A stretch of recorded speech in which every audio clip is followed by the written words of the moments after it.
Салбарын хөгжлөө харуул за барилгажил нэлээд их явагдлаа. Гэхдээ хэрэглэгчдийн худалдаа авах чадвартай харьцуулаад үзэх юм бол бас тийм сайн биш байна гэх мэт юмнууд яригдчихлаа л да. Одоо ч гэсэндээ ер нь барилгын үн бол буурахгүй үйл хөдлөх одоо хөрөнгөний салбар маань нэлээд одоо өсөлттэй байгаад байгаа. Танад бол шууд л мэдрэгдэж байгаа. Яг хэрэглэгч талаас нь харилцагч талаас нь харах юм бол ямархуу одоо салбар руу илүү танай бүтээгдэхүүнийг хэрэглэж байна. Одоо барилгачид барихтаа каркас нь арматураар босч байгаа. Манай Монголоос арматур дотооддоо үйлдвэрлэдэггүй. Оросоос болон Хятадаас импортоор авч ирж байгаа. За тэгээд тэр чин валютын ханшнаасаас болоод үн нь бол байнгын өсөлттэй буралттай. Бүр тонн нь 3.2 сая хүрч исэн тохиолдол байгаа.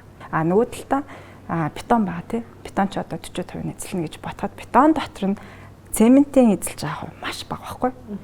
Цементийн үн 10% өслөө гэж ботход барилгад эзэлж байгаа барилгын материалын зардлын өсөлт 1% байна гэдэг. Судалгаасан байхгүй. Цементийн үн өсгөөр л одоо бүх хэмнээ үн өсчөөд байна гэдэг энэ маш буруу ташаа ойлголтууд маш их байдаг. Цементийг бүх одоо орц найрланд орж байгаа түүхийдүүдийг бид нар дотоод тосоо татж авдаг.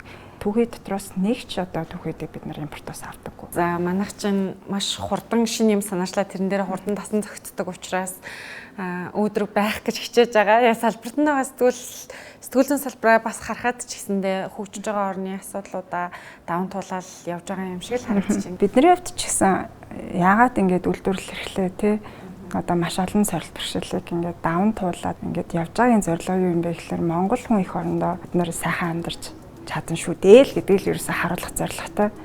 Тэгээд ажилчид маань ч гэсэн хамт олон маань ч гэсэн яг энийг бас аюулсан ойлгосон байдаг. Одоо гадагшаа авч ажиллах юм тийм бодолтой Монцемент л байхгүй. Би бол тэгж боддог.